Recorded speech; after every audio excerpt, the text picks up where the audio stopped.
उनसे मैं मिला नहीं हूं तो उनके विषय में ज्यादा कह नहीं सकता, पर ये मानव मेरे लिए अच्छे। फिर कीजिए अगला सवाल है, बेहतर विचारधारा क्या है? महात्मा गांधी जी के कुछ कार्यों से मैं सहमत नहीं है कि राष्ट्रपिता की हत्या करने वाला देशभक्त। सबसे पहले बात बताओ, राष्ट्रपिता कैसे हैं? बताओ कहां से मिली हो? आप इनको राष्ट्रपिता नहीं मानते? नहीं, मैं ये बात मानता हूं। पहले मैं आपसे ये पूछा, आप मानते कि नहीं मानते? मुझे पहले ये बताओ कि राष्ट्रपिता की उपाधि कहां से मिली? ये तो सुभाष चंद्र बोस ने कहा। आज के लिए बेहतर नारा क्या है? अच्छा, मुझे इस नारे का जवाब कौन सी भाषा में आप सुनना चाहेंगे? क्या आप सभी लोग रैपिड फायर के लिए तैयार हैं? मुझे आवाज नहीं आ रही, क्या आप तैयार हैं? जोरदार तालियां हो जाए हमारे पहले सवाल से पहले। आइए जरा, मेरा जो पहला सवाल इस वक्त है, दिखाइए जरा। पहला सवाल, बेहतर राजनेता कौन? राहुल गांधी या अखिलेश यादव? आपने तो मुंह ही मोड़ लिया एकदम। देखिए, बेहतर राजनेता कौन है वो मैं इनमें से चॉइस नहीं कर सकता। इन दोनों में से कोई भी नहीं है? दोनों में से चॉइस नहीं कर सकता, क्योंकि मेरी दृष्टि में बेहतर राजनेता तो नरेंद्र मोदी ही है। नहीं, लेकिन अगर ये दो ऑप्शन है तो फिर क्या करें? मेरी बात सुनो। लेकिन अगर मुझसे बेहतर मानव की बात करेंगे, जो मानवता करता है इन दोनों में से, उनसे मैं मिला नहीं हूं तो उनके विषय में ज्यादा कह नहीं सकता, पर ये मानव मेरे लिए अच्छे इंसान अच्छे हैं। मैं एक बार अखिलेश जी से मिला हूं और उन्होंने जो मेरे साथ व्यवहार किया है वो अच्छा व्यवहार है, बहुत प्यारा व्यवहार है, इसके लिए मैंने अच्छा इंसान मानता। चलिए जोरदार तालियां हो जाए। जवाब दिखाइए जरा। अगला सवाल देख कीजिए। अगला सवाल है, बेहतर विचारधारा क्या है? महात्मा गांधी जी या फिर नाथूराम गॉडसे? भाई तुम मुझे क्यों, मेरे को सनातन धर्म संसद 16 को करने दोगे कि नहीं, कि उससे पहले ही वायरल कर दोगे? देखो, मेरा मानना है जब समाज दुविधा में होता है तो आचार्य के पास जाता है। बिल्कुल, महात्मा गांधी जी के कुछ कार्यों से मैं सहमत नहीं हूं और यह स्पष्ट है। जब दो भाइयों का बंटवारा होता है तो सबको बराबर बराबर मिलता है। ऐसा नहीं होता कि कोई देके दूसरे को दूसरे के में भी हिस्सेदार बना। नाथूराम गोडसे के किन कार्य से आप सहमत हैं? वो देशभक्त थे, बहुत देश के बारे में बहुत अच्छा प्लान करते थे, देश के बारे में। और जिसे आज के युग में ये कहा जा रहा है ना कि, और सही भी है, मैं कभी इस बात को नहीं सहमत हूं कि किसी की हत्या कर दो, पर उन्होंने जो चीज पे विवाद भी हो सकता है जिसमें मैं कुछ किसी, देखो ये मेरा पर्सनल विचार है, मैं किसी को ये नहीं कह रहा कि तुम मेरी बात से सहमत हो, मैं ये नहीं कह रहा कि तुम उससे जुड़ जाओ, पर यह है कि मैंने पहले कहा कि मैं किसी की हत्या करने में सहमत नहीं हूं। लेकिन उन्होंने जो सोच के ऐसा कार्य किया है, आप सभी जानते हैं कि वो चाहते थे कि सनातनियों का और सनातन का, ये सवाल नहीं है कि राष्ट्रपिता की हत्या करने वाला देश। सबसे पहले बात बताओ, राष्ट्रपिता कैसे हैं? बताओ कहां से मिली हो? आप इनको राष्ट्रपिता नहीं मानते? मैं ये बात मानता हूं। पहले मैं आपसे ये पूछा, आप मानते कि नहीं मानते? मुझे पहले ये बताओ कि राष्ट्रपिता की उपाधि कहां से मिली? ये तो सुभाष चंद्र बोस ने कहा था ना। सुभाष चंद्र बोस ने कहा था ना। उपाधि थी, लेटर मिला है। उन्होंने आकाशवाणी पे कहा था कि वो राष्ट्रपिता है। मैं आज आपको कह देता हूं, चतुर्वेदी जी, आकाशवाणी नहीं, लाइव चल रहा है पूरे चैनल पे, आपके चैनल पे चल रहा है। फिर रविंद्रनाथ टैगोर ने कहा उनको। मैं ये कह रहा हूं, चतुर्वेदी जी राष्ट्रपिता है। आप कोई मान लेगा? तो मैं मानता हूं, मैं रिस्पेक्ट करता हूं, बहुत सारी चीजों में बापू की इतनी आदर। आप बापू को राष्ट्रपिता मानते हैं कि नहीं मानते? मेरी दृष्टि में राष्ट्रपिता तो इस देश का अगर कोई राष्ट्रपिता है तो वो है भगवान श्री राम। तो ये बताइए, दूसरा हो नहीं सकता। फिर मैं आपसे पूछता हूं, लाइव टेलीविजन चल रहा है, आपको सनातन धर्म के रक्षक का सर्टिफिकेट कहां से मिला? मैं हूं ही नहीं, किसने कहा आपको कि मैं हूं?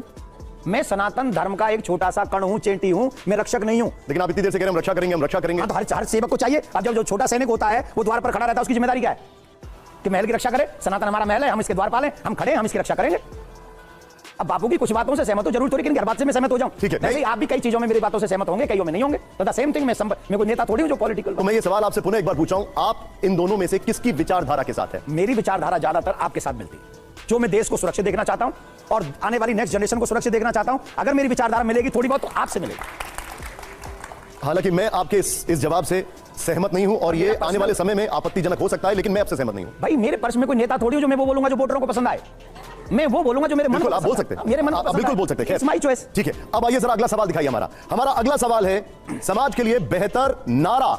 मैं फिर से पढ़ रहा हूं, समाज के लिए बेहतर नारा क्या है? सबका साथ, सबका विकास, या फिर बटेंगे तो कटेंगे? अच्छा, मुझे इस नारे का जवाब कौन सी भाषा में आप सुनना चाहेंगे? हिंदी में, इंग्लिश में कि संस्कृत में? मैं चाहूंगा कि इन दोनों में से कौन सा बेहतर नहीं, मैं इस पे बोल रहा हूं पहले। लेकिन मुझे पहले तो ये बता दीजिए नारा कौन सा बेहतर है? नारा अब ये बताइए क्यों है? कौन सी भाषा में? और ये आपको नहीं चाहिए सबका साथ सबका विकास? ये मोदी जी के जिनके आप बोल रहे थे सबसे बेहतर नेता वही हैं, उनका नारा है। तो सबका विकास हमने 24 में देख लिया था ना, देखा था कि नहीं? तो सबका साथ तो क्या देखा था, मैं समझा नहीं। छोड़ो वो, पहले इस पे बोलो। नहीं, वैसे बता दीजिए क्या नहीं बोलना हमें, हम तो देख चुके हैं। हम तो एक ही बात कहेंगे, सनातनियों का साथ, सनातनियों का विकास, तभी होगा पूरे देश का विकास, इसमें कोई दो राय नहीं है। सनातनियों को फ्रंट पे रखो। अब इसको बताओ कौन सी भाषा बोलूं? नहीं ठीक है, आपने जितना बोला उतना समझ गया। पहले हमें बताओ इसको कौन सी भाषा आप जो बोलना चाहते हैं बोल दीजिए। सुनिए, संस्कृत में इसको क्या कहा गया? कलयुगे संगठने शक्ति। इस नारे का संस्कृत है ये, कलयुगे संगठने शक्ति। कलयुग में संगठन में शक्ति है। और अब इंग्लिश सुनो, इंग्लिश में भी बोल देता हूं इसी नारे को। वैसे वो है संगे शक्ति कलयुगे। संगे शक्ति कलयुगे, इसका मीनिंग क्या हुआ? यही हुआ, यही हुआ, यही हुआ, है ना? और अंग्रेजी में सुनो, यूनाइट वी स्टैंड और डिवाइडेड वी फॉल। चलिए मैं इस पे तसल्ली से आपसे बात करूंगा। अब अगला सवाल दिखाइए जरा, अगला सवाल प्ले करिए, दिखाइए। सच्चा संत कौन? आसाराम बापू या राम रहीम? बहुत लंबा पॉज लिया है आपने। आपने पूरी प्लानिंग, आपके जितने भी ये शो बनाने वाले लोग हैं उन्होंने प्लानिंग की है कि सिर्फ मुझे फंसाना है। नहीं, अब सुनिए, इस पे भी सुनिए। साधु व्यक्ति शरीर से नहीं होता, साधु व्यक्ति कर्म से होता है। जिस व्यक्ति का जैसा कर्म होता है वो व्यक्ति साधु और असाधु कहलाने के योग्य होता है। तो जिसका कर्म जैसा है, साधु में और आप डिसाइड नहीं करते। तो ये दोनों साधु कहलाने लायक नहीं है, संत कहलाने लायक ये नहीं। आप कह रहे हैं, मैं पूछ रहा हूं आपसे। मैं क्या कह रहा हूं? ये तो अदालतें कह चुकी हैं वैसे। मैं क्या कह रहा हूं? आपने कहा इनमें से बेटर साधु कौन? इनमें से कौन है बता दीजिए। सच्चा संत कौन? हाँ, सच्चा संत आप कौन? ये डिसाइड कौन करेगा सच्चा संत कौन? आप बता दीजिए। आपका आप डिसाइड करेंगे ना, मैं डिसाइड करूंगा और ना ही जनता डिसाइड करेगी। सच्चा संत कौन है ये ठाकुर जी डिसाइड करेगा, लेकिन इसमें और कोई नहीं जानता। सनातनी के टाइम पर आप डिसीजन ले लेते हैं, सनातनी के टाइम पर आप डिसीजन ले लेते हैं और जहां फंसते हैं वहां ठाकुर जी को पकड़ लेते हैं आप। नहीं, सनातन की रक्षा के लिए हम सबको लगाया हुआ है। ये किसी को सर्टिफिकेट देने के लिए नहीं कि सच्चा संत कौन है। सच्चे संत आप भी हो सकते हैं, सच्चे संत आप भी हैं। क्या आप ये कहना चाह रहे हैं? ये कह रहे हैं, ये कह रहे हैं। आप कह रहे हैं दोनों अच्छा, संत हैं। मुझे एक बात बताइए, आपको आपत्ति क्या है ये कहने में कि दोनों संत नहीं है? देखिए मुझे एक बात कह रहे हैं सुनिए। दोनों संत हैं। आपने कहा एक मिनट सर, उनका जवाब देख लीजिए। हाँ, जवाब मुझे तो देने दो सर। आप बापू के कार्यों को जानते हैं? कुछ कार्य ऐसे हैं जिनको हमारे समाज में हमारे सामने आए और वो वाकई किसी को भी नहीं करने चाहिए। साधु की तो बात छोड़ दीजिए, अगर वो सच है तो मैं नहीं जानता उसमें सच्चाई क्या है। किसी को भी नहीं, साधारण मनुष्य को भी नहीं करना चाहिए। जस्ट सेकंड, किसी को भी नहीं। बलात्कारी हैं। ये आपका मानना है, नहीं, ये अदालत का ठाकुर जी मानना जाने। है। सुनिए ना मेरा हमारी मानना नहीं है बात। ये। अच्छा हमारी बात सुनिए। मैं इनके विषय में इतना जानता हूं कि कितने लोगों को इन्होंने धर्म बदलने से रोका है, ये मैं पर्सनली जानता हूं। लेकिन क्योंकि आज कोई और चीजें हैं इसलिए मैं आपके इस विषय पे कोई क्वेश्चन और आंसर नहीं करना चाहता। पर पर्सनली मैं जानता हूं इन्होंने बहुत हिंदुओं को धर्म परिवर्तन करने से रोका है, इसलिए मैं इनको इस भाव से नहीं देखता हूं। ये मेरी पर्सनल चॉइस है। अब कोई कानून है, सजा है, वो ठाकुर जी जाने और वो ये जाने। ठीक है, ठीक है। अब जरा अगले सवाल पर आते हैं। आइए जरा हमारा अगला सवाल प्ले करिए यहां पर। लोकतंत्र में सर्वोपरि क्या है? गीता? मैं लोकतंत्र की बात कर रहा हूं, संविधान या फिर गीता? देखिए, मैं संविधान का आदर तहे दिल से करता हूं, तहे दिल से और संवैधानिक तरीके में।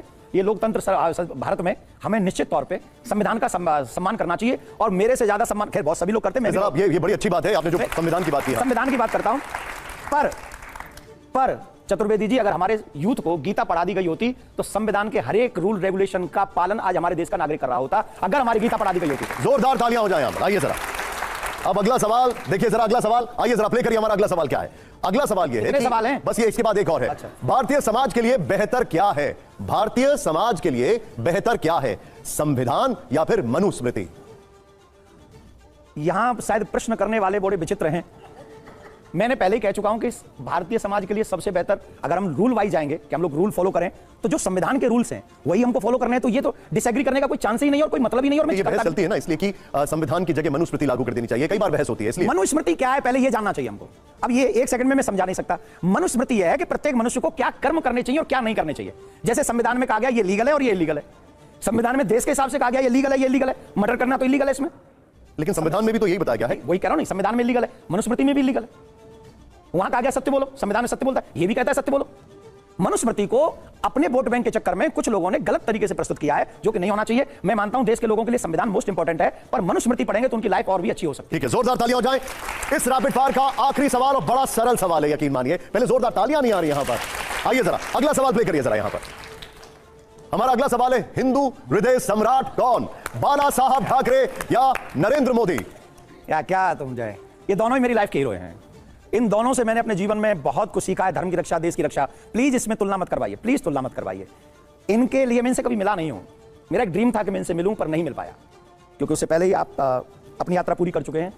वो व्यक्ति है जिसने धर्म के लिए निस्वार्थ भाव से काम किया, निस्वार्थ भाव से, बाला साहब ठाकरे। और ये वो व्यक्ति है जो आज भी लगा हुआ है हम सब देशवासियों को, धर्म को। इनसे पहले कौन ऐसा प्रधानमंत्री था जो, अरे रुक जा सुन तो ले, इनसे पहले ऐसा कौन सा था जो केदारनाथ में जाके गुफा में बैठ के नारायण का भजन कर रहा है? कौन गंगा में नहा रहा है? कौन काशी विश्वनाथ में जाके दर्शन कर रहा है? कौन संतों के जाके चरण छू रहा है? पहले यह कह दिया गया था इसी देश में, पशुपति, वो जो गुजरात में कौन सा शंकर भगवान का मंदिर है? सोमनाथ मंदिर। सोमनाथ मंदिर के उद्घाटन में आपको नहीं जाना है, यह कह दिया गया था। और आज वो एक आदमी ऐसा उसी पद पे प्रधानमंत्री है जो कहता है मैं भी जा रहा हूं और हे सनातनियों तुम गर्व से ऐसे देवालयों में जाओ जहां पर तुम्हें संस्कार प्राप्त होते हो। तो इन दोनों को मैं वाकई हृदय से सम्मान करता हूं। तो इन दोनों में बंटवारा मत करवाओ, मेरे लिए दोनों ही। आइए वापस विराजमान होते, जोरदार तालियां हो।